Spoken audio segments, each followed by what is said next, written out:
Selamat datang di channel Cek Fakta. Di sini kita akan kupas tuntas fakta-fakta terkini seputar dunia olahraga, politik, hingga isu-isu penting yang sedang ramai diperbincangkan. Nah, kali ini kita akan membahas sesuatu yang lagi hangat banget di dunia sepak bola Indonesia. Jelang FIFA Match di awal September tahun 2025, Ketua Umum PSSI, Erick Thohir, mengajak seluruh masyarakat Indonesia untuk mendukung timnas Garuda yang akan bertanding menghadapi Kuwait dan Lebanon di Surabaya.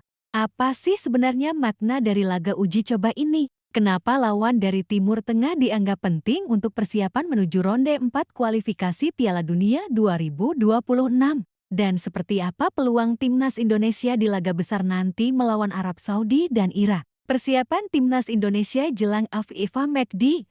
Pentingnya lawan dari Timur Tengah FIFA Matchday selalu menjadi momen penting bagi timnas Indonesia. Bukan sekadar laga uji coba biasa, pertandingan yang masuk dalam kalender resmi FIFA ini punya peran strategis bagi peringkat dunia, atmosfer tim, hingga kesiapan menghadapi kompetisi resmi. Pada awal September tahun 2025 mendatang, Indonesia akan menjamu Kuwait dan Lebanon di Stadion Gelora Bung Tomo, Surabaya. Dari segi nama, mungkin sebagian publik menilai Kuwait dan Lebanon tidaklah sekuat Jepang, Korea Selatan, atau Australia. Tapi, justru itulah poin penting yang ingin dicapai PSSI di bawah kepemimpinan Erick Thohir. Erick Thohir dan strategi belajar dari lawan Timur Tengah Ketua Umum PSSI. Erick Thohir menekankan bahwa dua laga ini bukan hanya soal kemenangan atau kekalahan. Lebih dari itu, uji coba melawan Kuwait dan Lebanon dianggap sebagai sarana belajar. Kenapa? Karena timnas Indonesia akan menghadapi Arab Saudi dan Irak di ronde keempat kualifikasi Piala Dunia ke-2026. Kedua negara tersebut sama-sama berasal dari kawasan Timur Tengah yang punya karakter permainan khas, keras, cepat, dan disiplin secara fisik. Dengan bertemu Kuwait dan Lebanon, timnas Indonesia bisa menguji pola bertahan, serangan balik, dan daya tahan fisik ketika menghadapi tim dengan gaya serupa. Ini langkah yang realistis dan terencana. 27 pemain dipanggil.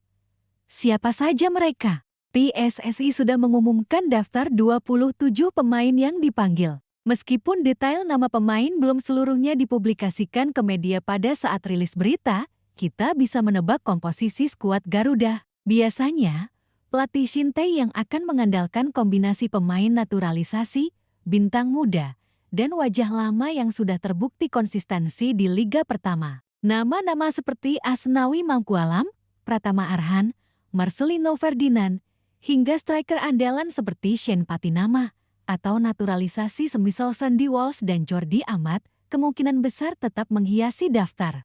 Yang menarik, Erick Thohir memberi sinyal bahwa laga ini juga akan menjadi ajang bagi pemain baru untuk unjuk kemampuan. Artinya, selain strategi besar, ada juga sisi regenerasi yang sedang dipersiapkan. Kuwait dan Lebanon. Profil singkat lawan Kuwait. Timnas Kuwait dikenal sebagai salah satu tim dengan sejarah panjang di Asia. Mereka pernah menjadi juara Piala Asia 1980 dan sempat tampil di Piala Dunia ke-1982. Meski prestasi belakangan menurun, Kuwait tetap menjadi lawan tangguh dengan fisik kuat dan stamina tinggi. Lebanon. Sementara Lebanon mungkin belum punya pencapaian besar di tingkat Asia, tapi tim ini dikenal solid dengan gaya bertahan yang sulit ditembus. Beberapa kali mereka berhasil membuat repot tim-tim besar Asia Barat. Dengan materi pemain yang banyak bermain di liga domestik dan luar negeri, Lebanon bisa jadi lawan uji coba yang tepat. Surabaya jadi tuan rumah. Dukungan supporter jadi kunci. Stadion Gelora Bung Tomo, Surabaya, dipilih sebagai venue dua pertandingan ini. Bagi publik sepak bola Indonesia, Surabaya adalah kota dengan atmosfer sepak bola yang luar biasa. Supporter Persebaya yang dikenal militan, ditambah antusiasme warga Jawa Timur, akan memberi dukungan masif bagi skuad Garuda. Erick Thohir secara tegas meminta agar masyarakat Indonesia hadir langsung, memberikan dukungan terbaik, dan menciptakan atmosfer positif. Menurutnya, dukungan penuh dari tribun bisa menjadi pemain ke-12 yang sangat berpengaruh. Makna dukungan publik bagi timnas. Tidak bisa dipungkiri, sepak bola Indonesia kerap mengalami pasang surut. Dari isu dualisme liga, konflik federasi, hingga performa yang kadang tak konsisten. Namun, dalam beberapa tahun terakhir, dukungan publik semakin solid, terutama setelah timnas U23 maupun senior mulai menunjukkan prestasi di level Asia Tenggara dan Asia. Dukungan ini bukan hanya soal hadir di stadion, tapi juga menjaga energi positif di media sosial, tidak menghujat pemain ketika kalah, dan memberikan motivasi agar mental skuad Garuda semakin kuat.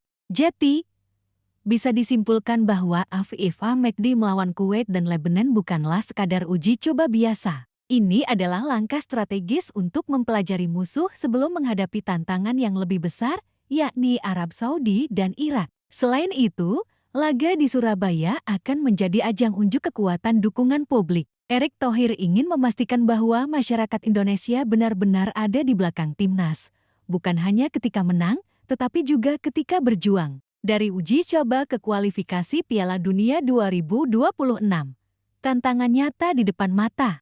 Setelah membahas pentingnya FIFA McD, mari kita masuk ke tantangan besar yang menanti timnas Indonesia. Ronde keempat kualifikasi Piala Dunia 2026 bisa dibilang adalah panggung terbesar timnas dalam sejarah sepak bola modern Indonesia. Format ronde 4 kualifikasi Piala Dunia di ronde ini, Indonesia akan masuk ke dalam grup bersama tim-tim raksasa Asia. Di antaranya sudah dipastikan ada Arab Saudi dan Irak yang akan menjadi lawan utama.